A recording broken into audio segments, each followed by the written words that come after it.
আপনারা যারা laptop use করেন তারা এই প্রবলেমে পড়েন নাই এমন লোক কমই আছে। যে অনেকে দেখেন যে যখন আপনি ল্যাপটপটা ইউজ করতেছেন, টাচপ্যাডটা ইউজ করার চেষ্টা করতেছেন, বাট আপনার মাউসটা কিন্তু চলে না। ওকে, মাউসটা কিন্তু দেখা যায় না। এর কারণ হচ্ছে যে আপনি যখন আবার দেখা যায় যে কিবোর্ডটা প্রেস করে দিচ্ছেন, তখন আপনার মাউসটা নড়াচড়া করতেছে।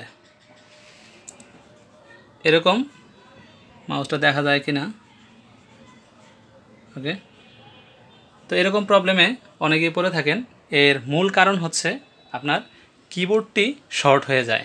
ওকে, ল্যাপটপের যে কোনো একটি কি শর্ট হয়ে যায় বা একটা কি প্রেস হয়ে থাকে, যেখানে কার্বন জমা থাকে ইউজ না করতে করতে বা ধুলাবালি পড়তে পড়তে কিবোর্ডটা নষ্ট হয়ে যায় বা যে কোনো একটা কিতে প্রবলেম হয়।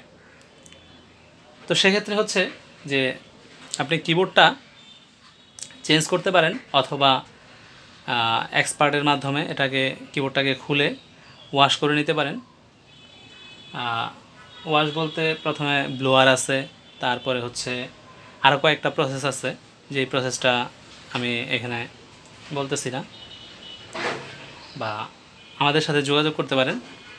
আমরা কিবোর্ডের অনেক সময় অনেক দামি কিবোর্ড থাকে, যেটা আসলে কেনা অনেকের জন্য কষ্টকর হয়ে যায়।